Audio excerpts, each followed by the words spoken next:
Well, Uganda's government has been on a mission to ramp up tourism. One of its strategies has been to promote wildlife conservation with a new slogan, "Poaching Steals from us all." But wildlife trafficking may be the bigger problem. An investigation earlier this year by the Washington-based Enough Project identified Uganda as a key transit point for illegal wildlife products leaving East Africa and Central Africa. Halima Athumani reports from Kampala. The message is simple: protect our wildlife, and several local Ugandan celebrities are delivering it. Our elephants, lions, and gorillas are facing so many threats. We need our wildlife. It brings in the tourists who bring in the money.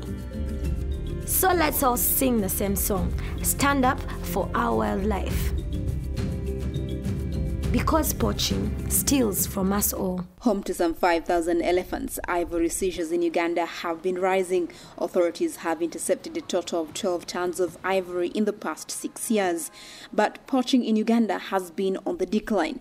The last spike was in 2011 with 25 elephants killed that year, according to the Uganda Wildlife Authority. Since then, we've been losing a maximum of about 15, 10. So that wouldn't be the source of the tons and tons of ivory that we are seeing. So this ivory is definitely coming from all corners of Africa. We have seized ivory that has been traced as far as Angola. Of course, some as far as Tanzania, DRC, South Sudan. Conservationists say raising local awareness is good, but that Uganda must also take a stronger stance on wildlife trafficking. In Tanzania, people trafficking wildlife products can face up to 10 years in prison.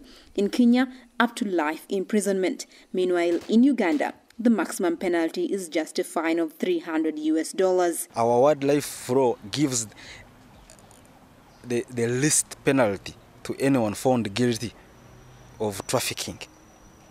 But also the traffickers have identified loopholes in our legal system, in our policing system, so they know they can beat the system and find their way out. Meaning they connive with the law enforcers and find their way out. Now that's where you need to go and address. Amendments to the Wildlife Act currently before Uganda's parliament would toughen the penalties for wildlife crime, including a maximum sentence of life in prison.